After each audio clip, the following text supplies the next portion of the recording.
Écoutez les mots de Navalny, qui est mort le 16 février dernier, les tout derniers mots qu'il a accordés en interview avant son arrestation à Moscou.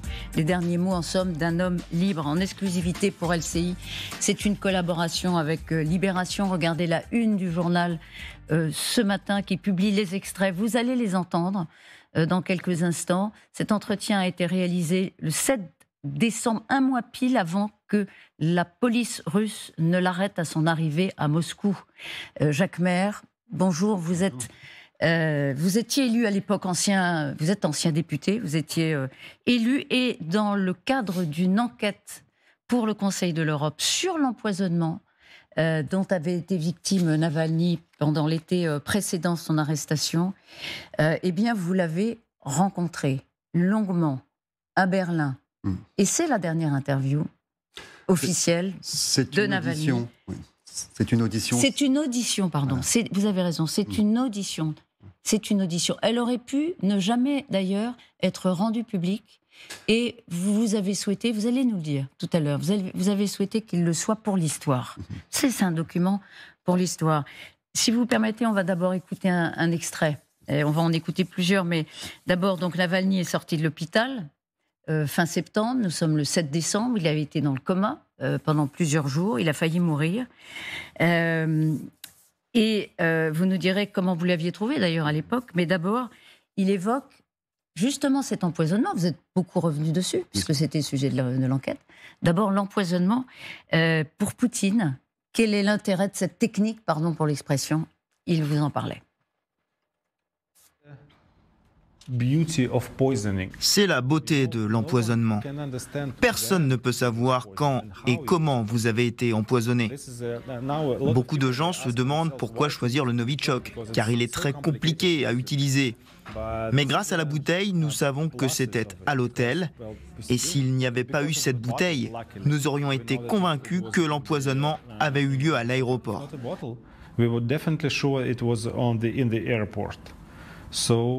Il ne se passe rien et il est possible que vous ayez été empoisonné 10 ou 12 heures avant.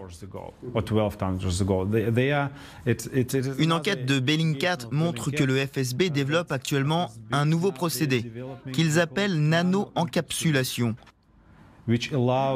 Ça permet d'empoisonner quelqu'un non seulement lorsqu'il ingère de la nourriture, mais aussi par simple contact. Et la personne ne ressent des effets que quelques jours plus tard. Il n'y a donc rien d'étrange à ce que j'ai ressenti les symptômes dans l'avion. Et Alexei Navalny poursuit. À quoi sert l'empoisonnement pour l'exercice du pouvoir par Poutine au Kremlin? Écoutez. L'empoisonnement, contrairement à l'accident de voiture, laisse beaucoup de place à la spéculation et aux nouvelles versions. On ne peut être persuadé de rien. Il n'y a aucune preuve. C'est suspect, mais qui sait ce qui s'est réellement passé? L'autre objectif, peut-être le principal, sur le choix de l'empoisonnement, c'est que c'est terrifiant. Les gens commencent à avoir peur. C'est un des bonus de l'empoisonnement. Et Poutine aime l'idée que les gens aient peur de son pouvoir obscur.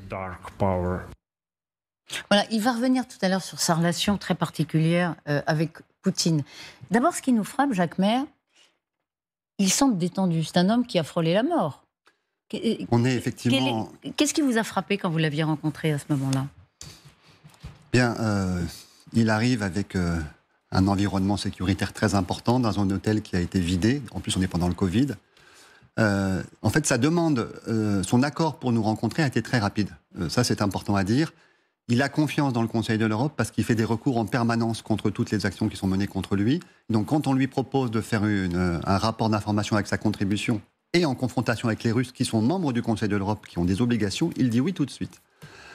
Et avec le secrétariat du Conseil de l'Europe, on arrive effectivement à le recevoir. Et là, c'est d'abord un charme extraordinaire.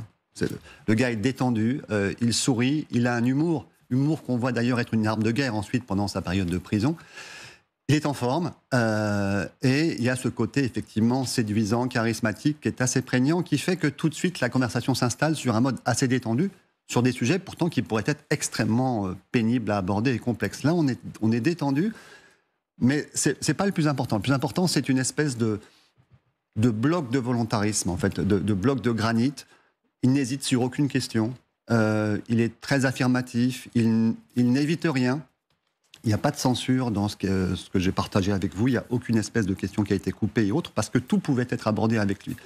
Et on sent effectivement qu'à ce moment-là, il est déjà dans le combat. Et il est déjà dans le combat. Il faut savoir qu'au moment où il nous parle, la veille, il a appelé Koryatsev, qui est un des tueurs du FSB, pour le faire parler en se faisant passer pour une autorité du Kremlin. Il a contribué à Bellingcat juste auparavant dans ses investigations. Il est en négociation pour parler entre les autorités judiciaires allemandes et russes pour justement que les Allemands ne se fassent pas manipuler par les Russes dans les fausses demandes de coopération judiciaire. Donc il est à la fois convalescent et totalement dedans. Ah oui, c'est extraordinaire. Avec des actions tous azimuts, oui, qui vont tous dans le même sens. Autour de nous, plutôt avec nous sur le plateau, Didier François, merci d'être avec nous. Didier, c'est passionnant. On va écouter d'autres extraits. Vous êtes reporter de guerre. C'est un résistant, pas une victime. Voilà, spécialiste des questions de défense pour LCI, le temps de l'info. Oui, ça confirme, effectivement. Bien sûr. Bonjour Pierre Aski, merci d'être avec nous, éditorialiste international France Inter et l'Obs.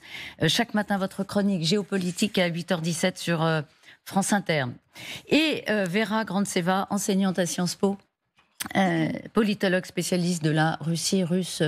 Vous-même, vous allez nous dire tout ce que, évidemment, vous inspire les dernières paroles d'homme libre de Navalny. Vous disiez environnement sécuritaire. Oui. Ça veut dire quoi ? Il était très, très surveillé. C'était lui-même qui payait des gardes du corps. Alors non, il y avait son environnement de proximité, puis il y avait l'environnement, je dirais, policier allemand. Ce monsieur a fait l'objet de 17 approches pour être empoisonné. Il le découvre, en fait, parce qu'il ne le pensait pas auparavant. Et là, tout d'un coup, on se rend compte que c'est l'homme, je dirais, c'est la menace numéro 1 du régime de Poutine, et qu'évidemment, il faut le protéger à tout prix.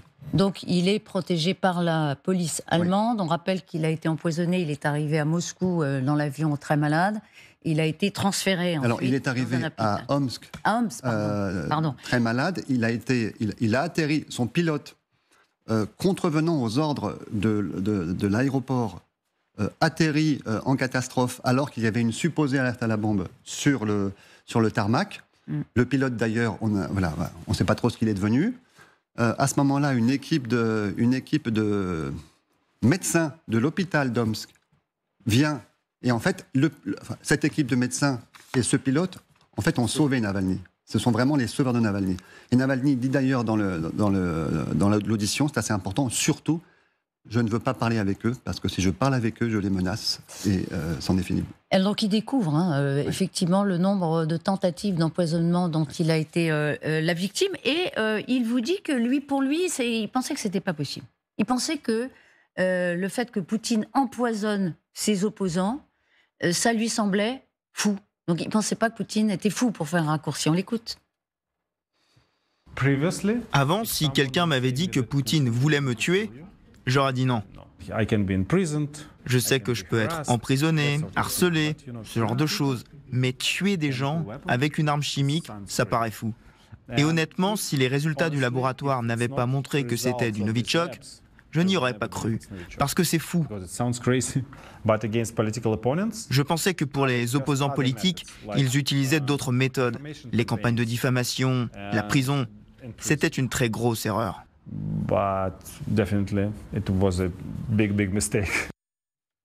Bon, l'avenir montrera que si, ils utilisent la prison pour éliminer les opposants. Mais effectivement... C'est un peu naïf de sa part, parce qu'en fait... Pardon ? C'est un peu naïf de sa part quand il dit ça, oui. Parce que les années précédentes, par exemple, Vladimir Karamurza, qui est aujourd'hui en prison et auquel toutes mes pensées vont, a été 2 fois victime de tentatives d'empoisonnement, de la même façon.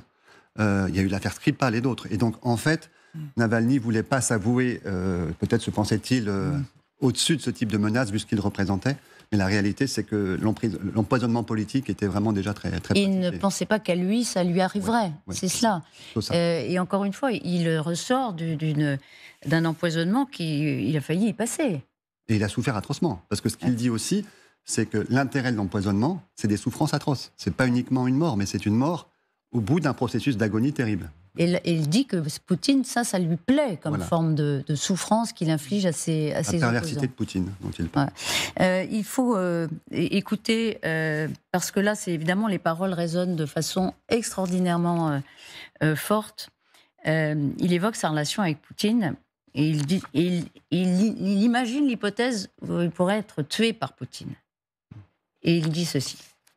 Il m'a surnommé le patient de Berlin, et dit que j'étais insignifiant. Pourquoi on l'empoisonnerait? Qui est-il pour l'empoisonner? Ce sont ses mots exacts. Mais si je suis insignifiant, pourquoi m'ont-ils suivi pendant 4 ans? Bien sûr, je sais qu'il ne s'agit pas de moi. Il s'agit des gens que j'essaie de représenter, des millions de personnes qui ne peuvent pas vivre dans un pays où tout le pouvoir est entre les mains d'un seul homme. S'il me tuait, ça ne changerait rien, car il y a d'autres personnes qui sont prêtes à me remplacer.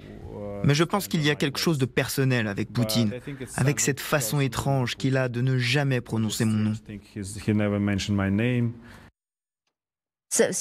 Il parle avec une forme de détachement. Il a peur ou pas? Quand il dit s'il me tuait, il a peur d'être tué? Je pense qu'il n'est pas dans cette logique. Juste un élément peut-être de contexte. Il revient le 20 janvier. 24 heures après son atterrissage, sa fondation diffuse une vidéo qui s'appelle « Le palais de Poutine », qui est l'attaque la plus massive, la plus publique contre la personne de Poutine lui-même, alors même qu'il est en prison. Et donc cette diffusion se fait avec son accord. Donc il fait la plus grosse provocation au moment où il est le plus vulnérable. Ça veut dire que globalement, il est prêt à tout. Oui. Et ça veut dire aussi que ces dizaines de millions de Russes qui ont vu, je dirais, la vidéo de Poutine, ils étaient des dizaines de millions, ceux-là, à mon avis, étaient présents par la pensée lors de son enterrement il y a quelques jours. S'il me tuait, il avait peur ou pas? Il se sentait une cible de Didier? Non, je pense qu'il a réglé son problème avec la mort depuis longtemps. C'est pour ça qu'il est fort par rapport aux autres. Il y a des tas de gens qui le suivent et qui sont d'accord avec lui, mais qui ont peur. Lui, il a plus peur. Il a vu la mort en face, il sait ce que c'est, et je pense que, alors pour des tas de raisons, le fait qu'il est religieux, qu'il est christique, ce que vous voulez, il a réglé son problème avec la mort. Donc il est plus du tout en position de victime, il est en position de combat. C'est pour ça qu'il est aussi décontracté, qu'il est aussi tranquille, qu'il dit des choses et qu'il il tortille pas, comme on dit chez nous. Il a réglé ce problème, il a dépassé ce stade-là. Et c'est d'ailleurs la raison pour laquelle il accepte de prendre ce risque de retourner, comme on vient de l'expliquer, en Russie, alors qu'on vient de faire une tentative d'assassinat sur lui, qu'il sait parfaitement que, grosso modo, il n'y a aucun espoir. Enfin, il va se jeter dans la gueule du loup. Donc c'est qui c'est qui prend ce risque-là? Pourquoi il le fait? Il le fait de manière christique, c'est-à-dire il le fait il se sacrifie, il accepte le sacrifice de sa vie pour la conscience. Voilà, il ne se pose pas du tout en victime. C'est ça la grosse différence entre un résistant et une victime. La victime, c'est dire oh c'est pas bien, on m'attaque, patin coup fin, etc. Et puis finalement, voilà, on dit et donc c'est le troupeau qui essaye de se défendre. Lui, il n'est pas du tout comme ça. Il a décidé qu'il allait combattre et qu'il allait pied à pied répondre à quelqu'un qui utilise la violence et qui utilise la peur et la terreur comme une arme pour justement écraser ses opposants. Et donc il a décidé que, quel que soit le prix, il allait combattre. Vous êtes surprise, Vera, par, j'ai envie de dire, cette décontraction? C'est ce qui semble, voilà, c'est ce qui frappe aussi à l'image. Vous confirmez, c'est ce que vous dites vous-même. Un bloc de granit dans une attitude très ouverte, il répond à toutes les questions, décontractée. Et effectivement, on se demande maintenant, en plus après sa mort, a posteriori, pourquoi en fait Navalny n'était pas conscient, peut-être à 100%, de toutes les menaces que le régime poutinien représentait pour lui. Bon, c'était d'abord l'esprit de résistant, même en étant face à la mort, il attaquait. C'est incroyable, il avait une énorme force et esprit de résistant. Mais en même temps, je trouve qu'il y a aussi un autre élément important. En fait, le régime évoluait d'une façon assez progressif. Et même les Russes, nous, et dans ce sens, il est très proche de la société russe, on voyait pas venir ce que le régime poutinien est devenu. Et par exemple, quand Navalny disait qu'il croyait qu'avant, les opposants n'étaient pas les cibles pour les empoisonnements, et je comprends sa logique. Parce qu'avant, effectivement, c'était plutôt les représentants des services de sécurité qui étaient les cibles, comme Alexander Litvinenko en 2007, comme Sergei Skripal, qui était aussi ancien officier de KGB, de FSB. Donc, oui, mais ces cas-là n'étaient pas prouvés. En fait, jamais on a eu des preuves. Avec Litvinenko et avec Skripal, on avait des preuves. Et du coup, c'est naïf, je suis d'accord, de votre point de vue, vous le voyez de l'extérieur. Mais de l'intérieur, Navalny se disait que non, le régime n'est pas quand même atteint ce point pour tuer les opposants. On avait des faiblesses. Donc il ne croyait pas lui-même que le régime pouvait être à tel point finalement faible pour assassiner les opposants politiques. Exactement. C'est une dictature qui a peur de ses opposants. C'est le propre des dictateurs, d'ailleurs, Pieraski, d'avoir peur des opposants. Oui, forcément, mais effectivement, il y a des degrés dans le mode d'action contre les opposants. On les muselle, on les emprisonne, et quand on les tue, c'est qu'on a atteint un stade beaucoup plus avancé. Mais moi, ce qui me frappe dans les extraits que j'ai lus, c'est ce que ça dit du mode opératoire de Poutine, c'est-à-dire tout ce débat, et il rentre dans les détails sur l'empoisonnement et sur la méthode de l'empoisonnement, et il fait le contraste lui-même avec Boris Nemtsov, qui était un autre opposant, qui lui a été abattu de plusieurs balles devant le Kremlin, enfin à côté du Kremlin, et il explique que Nemtsov a été abattu par Kadyrov, donc le leader tchétchène, pour l'offrir en cadeau à Poutine, et c'est pour ça que c'est un mode opératoire différent de cet empoisonnement, et lui en tire pour preuve le fait que ça vient directement du Kremlin. C'est-à-dire qu'il y a cet aspect différenciant entre l'empoisonnement, cette méthode dont il a parlé avec détail sur le côté sophistiqué, où plusieurs heures après, vous ne savez pas où vous avez été empoisonné, vous ne savez pas donc par qui, par quelle méthode, etc. Et de l'autre côté, l'opposant abattu de plusieurs balles, parce que c'est pas du tout la même logique qui est à l'œuvre. Et il dit donc il veut pas, il dit, on l'a entendu, Poutine ne dit pas mon nom, il dit que je suis insignifiant, mais en même temps Poutine déploie des années de surveillance, enfin de moyens pour le surveiller, pour le harceler et donc pour l'empoisonner. Donc c'est le paradoxe. C'est un homme dont qu'il juge publiquement insignifiant, mais pour lequel il consacre énormément d'argent de façon à le faire taire. Oui, c'est ça qui est assez impressionnant. Il se rend compte a posteriori qu'il y a une équipe de surveillance qu'il connaît parfaitement parce qu'elle est locale, à chaque fois qu'il arrive quelque part, il est surveillé.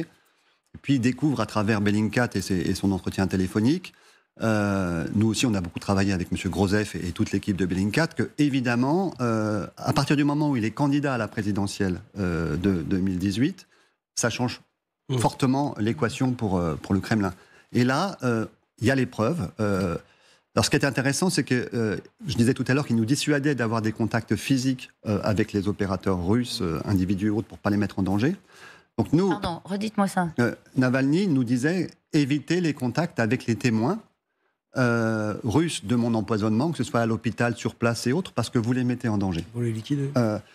Donc nous, on n'a pas voulu effectivement aller dans cette démarche, et on a préféré soit avoir des analyses scientifiques et des données scientifiques qui étaient liées à l'état physique de Navalny avec des experts, y compris avec les médecins qui l'ont récupéré encapsulé dans l'hôpital d'Omsk, donc les premiers, entre guillemets, d'Europe occidentale à le récupérer, soit effectivement avec les datas de Bellingcat. Et là, ce qu'on voit, c'est à partir de 2018, tous ces déplacements à l'extérieur, et là c'était le cas à Novosibirsk et à Tomsk, sont précédés et suivis par une équipe avec deux médecins, un spécialiste des arts chimiques, un pharmacien, etc. 8 personnes au total. Et pour lui, donc imaginons avoir 8 personnes dont on sait qu'à chaque fois qu'elles sont proches de Navalny, le taux de fréquence des appels téléphoniques avec les autorités du Kremlin et des généraux du FSB augmente fortement, y compris le jour de son empoisonnement, à minuit. L'intensité des connexions téléphoniques entre l'équipe autour de l'hôpital et le Kremlin est extrêmement forte. Voilà, donc pour lui, il y a une évidence et il y a des moyens considérables. C'est donc un crime d'État. Vous lui posez une question qui restera un des mystères de Navalny. Jacques Maire, vous lui demandez pourquoi, si vous rentrez en Russie, est-ce que vous pensez que Poutine va vous mettre en prison? Vous lui posez la question et on écoute la réponse. Si vous rentrez en Russie, est-ce que vous pensez qu'ils vont vous mettre en prison? C'est une question à laquelle j'aimerais avoir la réponse. Je n'en ai aucune idée. Ils profèrent tout le temps des menaces, ils saisissent mon appartement et mes comptes bancaires, ils envoient incontestablement des signaux et des messages pour dire « ne revenez pas ». Mais je ne sais pas du tout s'ils m'arrêteront à l'aéroport, peut-être plus tard, peut-être qu'ils attendent que les choses se calment et ils m'arrêteront après, ou peut-être pas. Je n'en ai aucune idée. Un mois pile, jour pour jour. Pile, il est arrêté. Non, là, il y a une grosse ironie en fait de l'histoire. Dites-nous. Puisqu'en fait, d'abord, il est habitué à la prison. Il passe à peu près 2 mois en prison par an depuis quelques années. Il vous le dit, là, il vous dit comme ça, je suis assez habitué à la prison? Alors, il ne l'a pas dit pendant l'entretien, mais en marge, oui. Il a vécu avec cette... son frère a été en prison pendant un certain temps, etc. Et là, en fait, pourquoi on l'emprisonne? Et c'est toute l'ironie. On l'emprisonne parce qu'il a été condamné pour une affaire secondaire, en gros, de corruption passée, qui a été considérée par la Cour européenne des droits de l'homme comme totalement infondée. Il a été condamné, je veux dire, avec sursis. Ce qui fait qu'il était... En fait, il était conduit à avoir un contrôle judiciaire et à se présenter, en fait, tous les 15 jours au poste de police. Et il est arrêté à Moscou à son retour parce qu'il ne s'est pas présenté au poste de police pendant les 2 mois de son hospitalisation. On voit les images là, mais pardon Jacques Maire, quand il dit je n'en ai aucune idée, il n'en a vraiment aucune idée? C'est ce quand il dit je ne sais pas si je vais être arrêté. Non, mais c'est ce que disait Vera, à savoir qu'être emprisonné sur le seul chef du fait de ne pas avoir subi le contrôle judiciaire, c'était la seule chose qu'on lui reprochait. Est-ce qu'il sait, à votre avis, 1 mois jour pour jour avant d'entrer, est-ce qu'il sait qu'il prend un risque vital? Il dit très clairement dans l'entretien, je n'en sais rien, et je pense que les Russes, les autorités russes, le FSB, n'en savent rien non plus. Donc il n'en sait rien. Je pense qu'il est assez clair dans ce qu'il dit. C'est-à-dire, je pense qu'il a... Enfin, il le dit, il est prêt à prendre des risques. Bien sûr. Après, il ne connaît pas la stratégie qui va être mise en place par le pouvoir, qui peut effectivement délayer, attendre, arrêter tout de suite. Ça, il n'en sait rien. En revanche, moi, je pense que très clairement, il assume le risque qu'il va prendre. Il le dit d'ailleurs, il dit « je peux être arrêté ». Et voire plus, puisqu'il le sait. De fait, il vient de réaliser par l'empoisonnement qu'il est condamné à mort. Donc, aller se jeter dans la gueule du loup et en soi, assumer ça. Après, comment vont réagir dans leur perversité ou leur finesse les services de sécurité du Kremlin, ça, il ne le sait pas. Et c'est ce qu'il a, malheureusement, il l'a découvert.